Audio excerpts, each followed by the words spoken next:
Welcome back to another episode of the Startups Therapy Podcast. This is Ryan Rutan, joined as always by Wil Schroter, my partner and CEO of Startups.com. Will, today we're going to talk about something near and dear to both of our hearts, and that's what should we be teaching kids about startup companies? I think a lot of people have an opinion on this because, we're all, of course, parents in some right, or will be, but at the other side is we all came up through a system that was mainly broken. Yeah. And we're founders grasping to try to find that hint of something we learned that could be useful for what we're doing right now. And we're usually having a tough time with it. There's a lot of other things in life where you can pull from what you learned in school.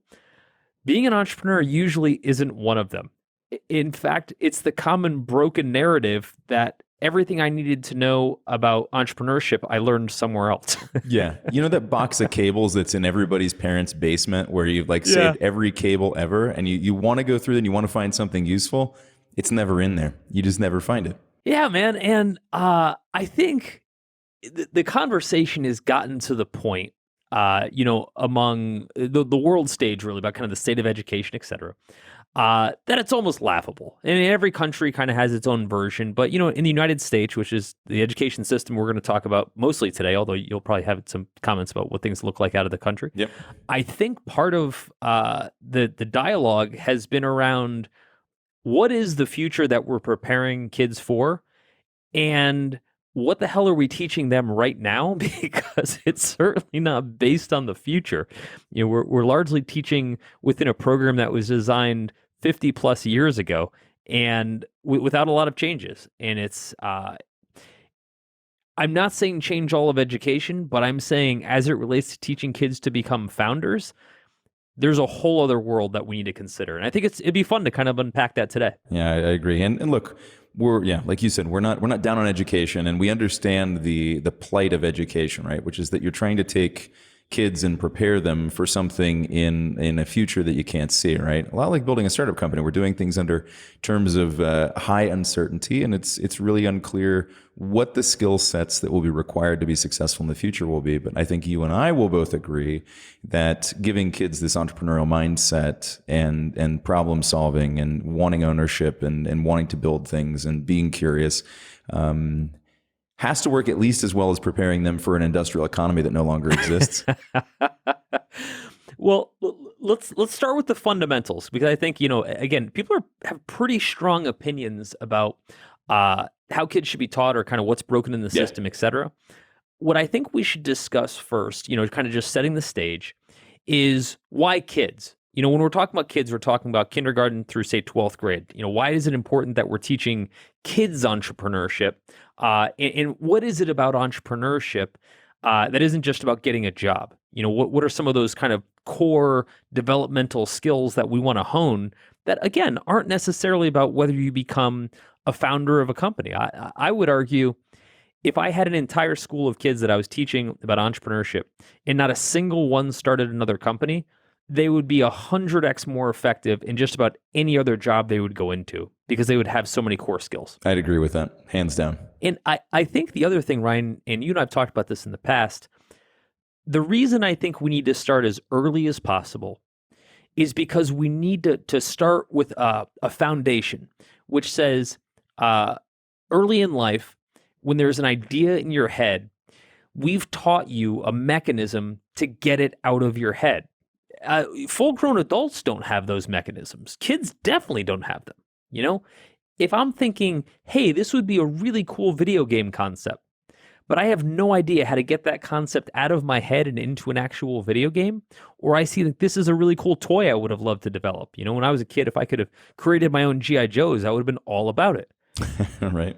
But we don't teach kids that that's possible. We don't teach them that if there's an idea in your head, you can make that happen in the world. And isn't it funny because we see this manifest itself all the time in conversations with grown-up founders, right? As we're talking to these adults, they're still hung up on the fact that they don't know they're allowed to do these things, even though they're grown-ups, because as you're saying, we didn't build that foundation. We didn't give them permission at that point in their youth to be able to do these things and leave that creative gate open. Let's stick with permission, because I think that's such a powerful unlocking mechanism for really anybody at any age, but certainly to be taught with kids. Permission in this context has many variants. One of them is I have permission to pursue an idea. In other words, I have this idea in my head, and it's okay for me to go pursue it and see it through. I will have the tools to go get it done. It might break, and that's okay. Versus I have to only work with absolutely fixed items. You know what I mean? Things that already exist in the world and manipulate as such. Color within the lines. Yeah. And I think when I work with kids now, like when I talk to kids about entrepreneurship, et cetera, what I love about working with them, and it'd be worth noting, I'm really active in my kids' school. I've got essentially a preschooler and a second grader, and we're working on a program throughout the school. And we'll talk about this more in the program to teach every kid from K through 12 entrepreneurship. And so this has been something it's been a lot of cycles on. And as parent entrepreneurs, it's something we think about nonstop. But what I love with working with the kids is their brains are so fresh. They haven't been taught no yet, which is so powerful. Yeah, there are no rails on the thinking, right? There's no rails on the thinking. There's no questions about whether this is possible or not, because the reality is they don't know, right? They haven't been given enough information at this point to stop the thought. Ryan, it reminds me of the elephant with the chain on its leg. Yeah. It goes so long with the chain on its leg that as it grows, it doesn't realize that it can't just walk away and break it. Yep. And I think for kids, we need to make sure that chain never gets put on. Yeah, no, it's absolutely true. Yeah, man, I don't think in an amorphous context. I think the earlier we can teach kids that, yes, you can solve problems, you can create problems, or see problems in the world, identify problems in your life, and solve them. Whether or not you commercialize that and turn it into a business doesn't matter. Doesn't at all. I'll give you an example. If I were a kid in today's era, I grew up in the 80s, like nothing compared to what's there today, right? From the internet to 3D printing, I would have been a busy boy. And you could have said, hey, here's the G.I. Joe guys you're playing with. But guess what? If there's 3 different ones that you would love to see that didn't exist, you can just go make those happen. If there's bad guys that don't exist or good guys that don't exist, right? Like you can just go make them. That unlocking mechanism would have been so powerful for me. I would have eaten that up. I'm just trying to picture what the G.I. Joe with the hockey stick would have looked like. But I mean, look, the point here, and I don't think we need to belabor this, though, is kids have this amazing early sense of wonder. And I think over time, that wonder, that natural curiosity gets blunted. And I think that's a huge challenge. We need to be able to capture that natural curiosity and at that time, arm it with a formative ability to turn that curiosity into real world objects, so to speak, right? And to be able to see these things through. So powerful in a time and a place in the world where that can actually be done. Yes, I think it's a well-established fact that kids are sponges, right? And not only sponges, but they can take all of that information that they absorb and they can synthesize it without barriers. And that's a really important point, right? They can take this information, they can turn it into things of their own. And I think that's a really important concept that we should spend some time talking about, and that's ownership, right? So when you create something, right, it is of your making. And I've seen my kids get like insanely excited about a Play-Doh blob that was some creature that was indiscernible from just a Play-Doh blob. But to them, there was something really amazing and special about that because they created it. They had ownership of it, right? When you have, an idea in your head and there's something that you want to pursue, and there's a concept that you've made, the level of interest and the level of passion, of willingness and desire to put energy into that is completely different, right? It's the reason kids will sit and play with Legos or Play-Doh for hours. You give them, a toy that just does one thing, it's one trick pony, they're done with it relatively quickly. And it's not just because the toy itself is boring, because they could do the same thing with that toy, but they don't feel that same sense of ownership. And I think it's a really powerful point that gets overlooked very often with kids. Kids don't get to experience it. If we're lucky enough at adults, sometimes we get a taste of it. I see this happen a lot at startup weekends, right? Because I've been to a ton of them, all different cities, and it's such a great program.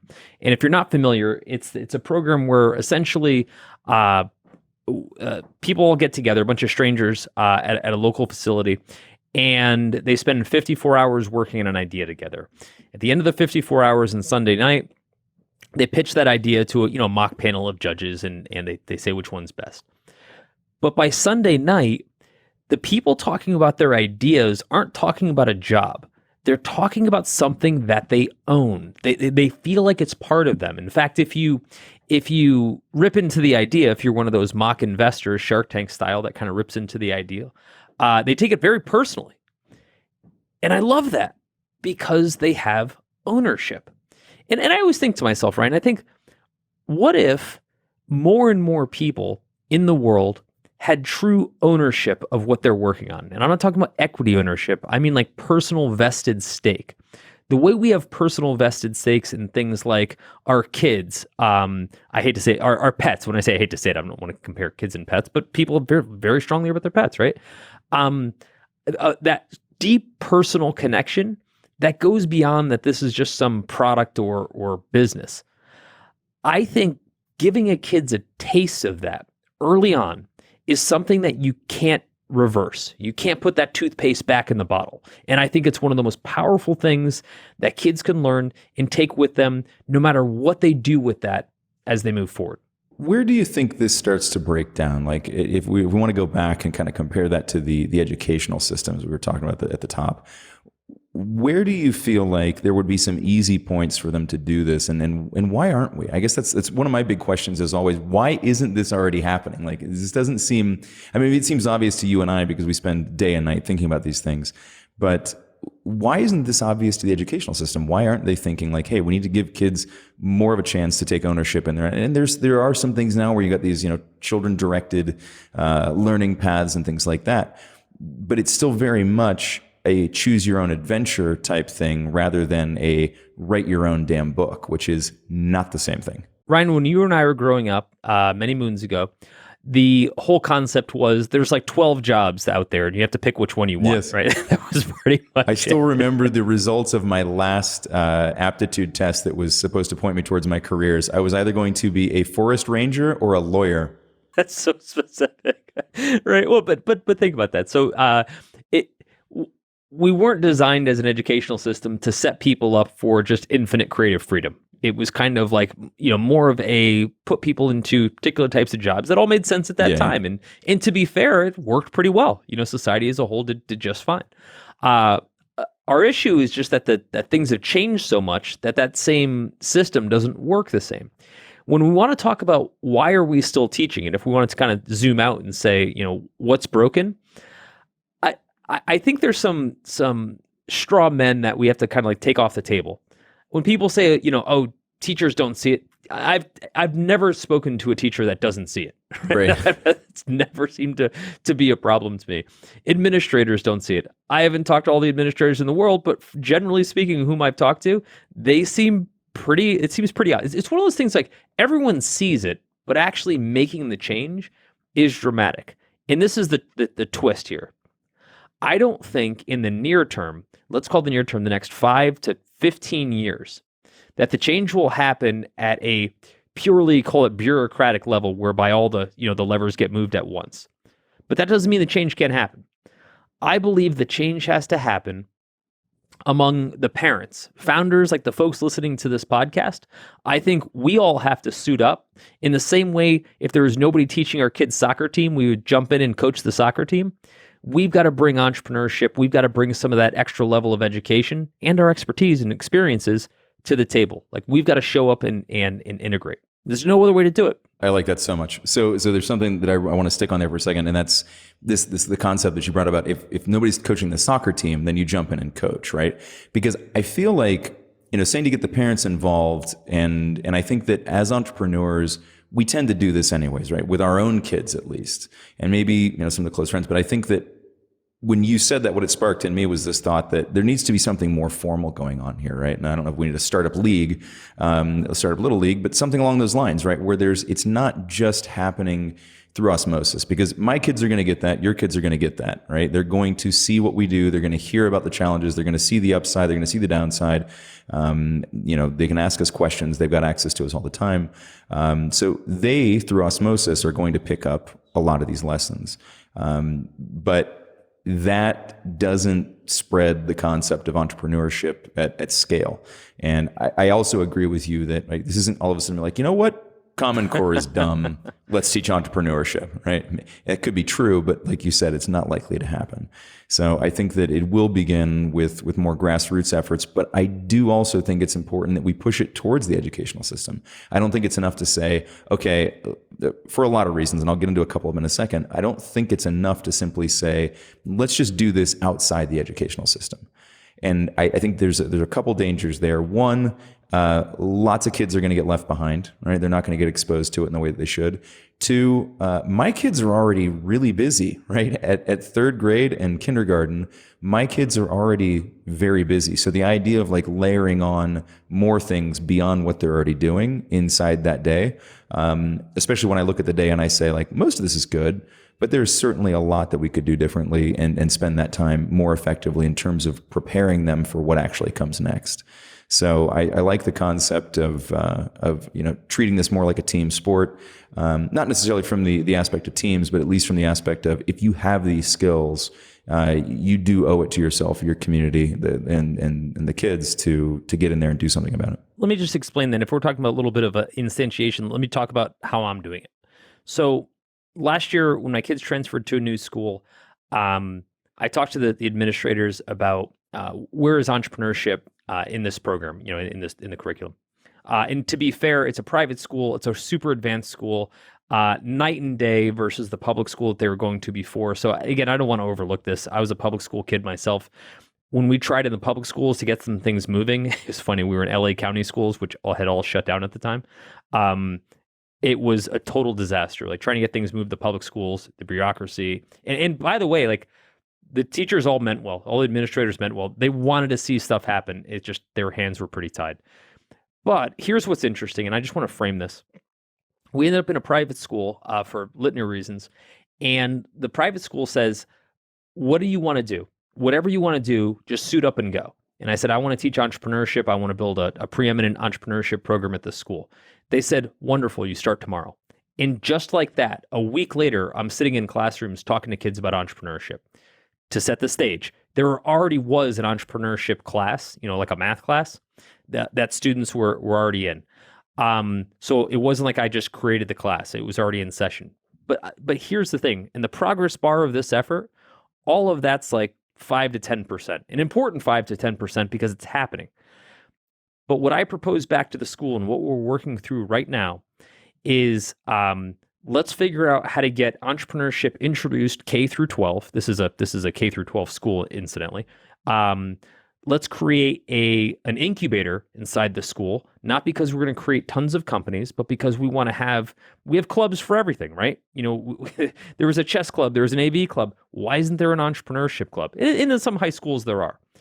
But the next question is, who's involved in that entrepreneurship club? And you say, well, there's one teacher and maybe a parent volunteer. Bullshit. I need to get at least 5 to 10 other parents who either have some interest in entrepreneurship or entrepreneurs themselves involved in helping me coach that team. What does that look like? I start pulling the students aside and I said, hey, are any of you particularly interested in learning to build a startup? Students start raising their hand. Cool. I need an hour or two a week from you to start working through your ideas. Not a ton of time. To your point, Ryan, kids got a lot of other stuff going on. Let me get the ball rolling. I think if people try to boil the ocean with this effort going into it and say, oh, I guess you're going to say like every kid needs to be a full-time entrepreneur. No. Any more than you need to be a full-time paperboy back in the day to learn the lesson, right? Start with the fundamentals. When you've kicked this off now, what age groups are you working with? I know you've told me, but for listeners' benefits, where are you spending the time? K through 8 is where we want to focus, where we haven't done it yet. This will be next year, on ideation. All I want kindergartners through 8th graders to understand is that problems all around them exist, and here are the basics for how to turn those problems into a potential business or product idea. I don't care if you sell anything. I don't care if you make it a business. I just need you to understand how ideation works, that ideas are things that we see every day, but we often overlook. Ideas are our natural creativity being brought to life and brought to action. So that's the only focal point. When we get to high school, we're teaching what I'm going to call commercialization. And that goes in 3 steps. First step is we're teaching people how ideation works and kind of picking that up into be something more like, instead of just taking it from an idea to like maybe a prototype, an idea to validation. Should we even build this? The second step is launch. Getting just the basic collateral around the business idea, like a website or a logo or or like your first MVP of the product that we can actually show somebody. And then the last stage is growth. And growth is simple, man. It's just sell to one customer, get one user to download your new app or taste your new cookie, whatever your business is. Just start understanding what progress looks like. These are all super basic things. And the students want to do it. It's exciting. And these don't have to become venture-funded companies. I think when people hear incubator, they get the wrong idea. They just need to take students through the full spectrum of what it means to start something, just so you understand. Just like Startup Weekend does, to be honest. And they do it in 54 hours. Sure. I mean, I didn't this get solved back in like 1986 with Lemonade Stand? Let me tell you this. A funny side note, Ryan. Every single founder that I ever talked to has a story where they created some business as a kid. Funny enough, we all think that we're the only people that did it. Like I sold candy so I could eat. But everyone has that story. And it was, the natural entrepreneur in you coming out. And I think that needs to be something that every single person experiences. Every person should have that experience, whether they choose to use it or not. Correct. Again, it teaches problem solving. It opens up the world of possibility in the sense that you realize that how you spend your time has far more optionality than you would have been led to believe otherwise. And again, I think this is one of those areas where we would both agree that the current educational system is still failing people by pigeonholing them into a handful of careers, and then prioritizing those careers based on perceived status or income rather than basing it on your aptitude, desire, passion to want to do those things. I'm sure you know some as well. I know a handful of doctors that hate medicine, but that's what they did because their parents pushed them towards it because it would make them more money, or that's what they thought. Right? That's been a joke on two hands at this point. But I think that it's one of those things that it exposes you to is that I can create my own life circumstances. I can, take a problem that I see and turn that into something that benefits the people around me, benefits me as the owner of the concept. And I think that, the earlier you can instill that, the better, because I don't know how it went for you. We have very similar experiences in terms of selling things, very young and starting entrepreneurship very young, but it was sort of accidental, right? It wasn't as if it was exposed to it. It was sort of like I came across the idea, right? The kid across the street came up with the idea that he was going to practice baseball a lot, right? And he played for the Mets, so that ended up working out better for him. But a lot of those other kids that were kicking dirt clods around and throwing balls, I decided entrepreneurship was going to be my little sport, and that's worked out well for me. But again, it was just sort of accidental collision with a concept that led to it, rather than any prescribed path or any anything that somebody handed me and said, "Hey, Ryan, think about this. What if you tried this? What if you did that?" Well, okay. So one thing you mentioned that I really liked, and I harp on a lot, when we're talking to my kids' school or we're talking about this as a whole, we need to teach kids agency. This concept that you can fulfill your own destiny. This isn't just about you can do anything. That's not really the point. That feels just more aspirational. Agency means you don't have to choose these 12 paths. You can go pick a 13th. Agency says maybe you don't want to do that job, or maybe you don't want to do it the way everyone else does. Maybe you love law, but you don't want to be a lawyer. Agency is your understanding that that's possible, right? I think we get hung up on this very linear path, which is education leads to college, college leads to job. You get to pick one career and that's what you do. Clearly, those days are numbered, right? Agency says, I'm going to find what I want to do, and I'm going to look for whatever path gets me there. And what I want to do may not be a prescribed job. It may be an interest that leads to a job. And let's face it, with every modern profession basically getting either eaten up or transformed in some bizarre way, it's really hard to pick one career. and say, that's what I'm going to do forever. The statistics show that we don't do that, right? Even if we make that choice, we end up changing careers something like 4 or 5 times, right? And then you end up with, that's one of the reasons you see, sadly, a lot of miserable people with high functioning professional careers is because they've made such an investment in that career that they don't feel like they can change it.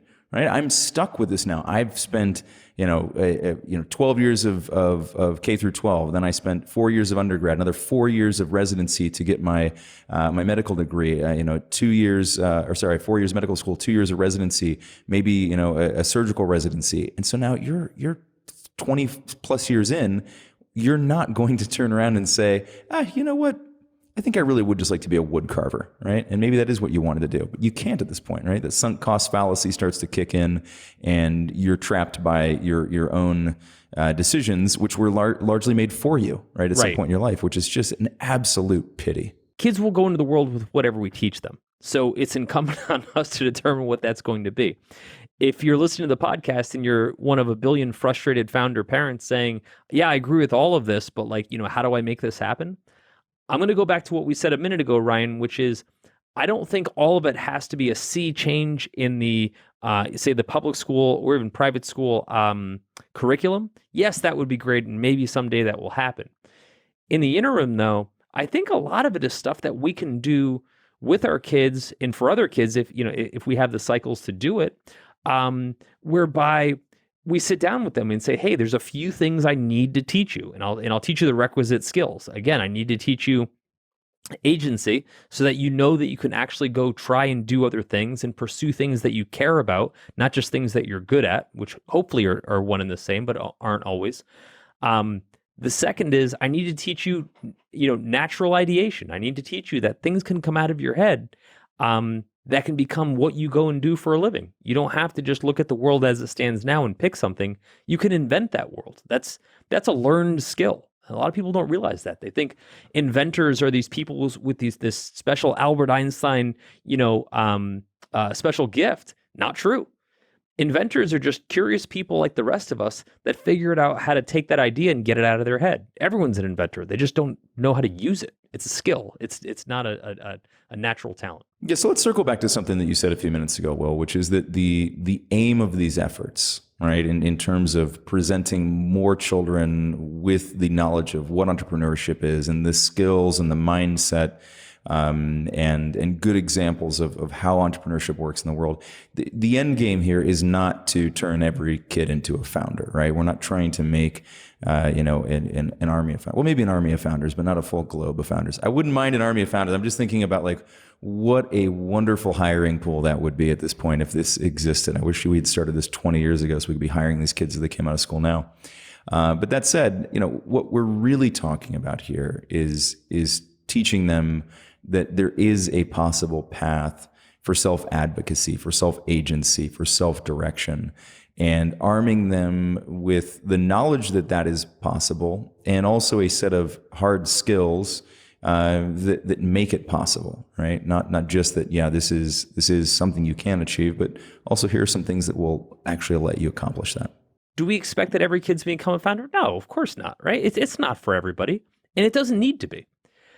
But I think part of the value, and I think there's a lot of points here, but I think part of the value that we can really drive home with every kid that we teach is the fact that you can make your own decisions. You have the freedom to kind of switch gears. You can listen to an objective, but you don't necessarily have to say this is exactly the prescribed path for getting it done. Ryan, we love hiring entrepreneurs because we know that when they run into a problem, their first thought isn't, well, let me talk to my boss and be told what to do. Their first thought is, oh yeah, I'll just figure out how to get it done, right? But here's the better part. They don't just stop there. Entrepreneurs, people who are used to kind of charting their own destiny, look for problems that nobody has brought up yet, and they actually go forward and try to figure out the problems before they're asked what to do, right? That is not something the average person, an average employee, that's not how they think.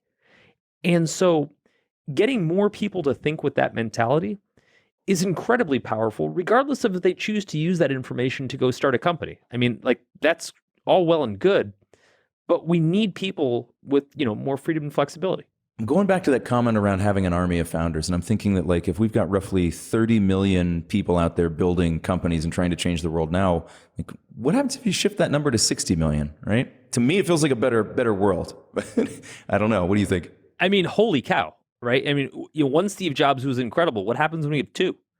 I mean, just what if, right? Then you have apples. But Ryan, think about the multiplicity effect. If we actually do have more founders, again, to me, this isn't about driving more founders, but you're going to get more founders. And there's also a really important piece of having more founders in the world. It's not just about having more, variants of the iPhone, so to speak.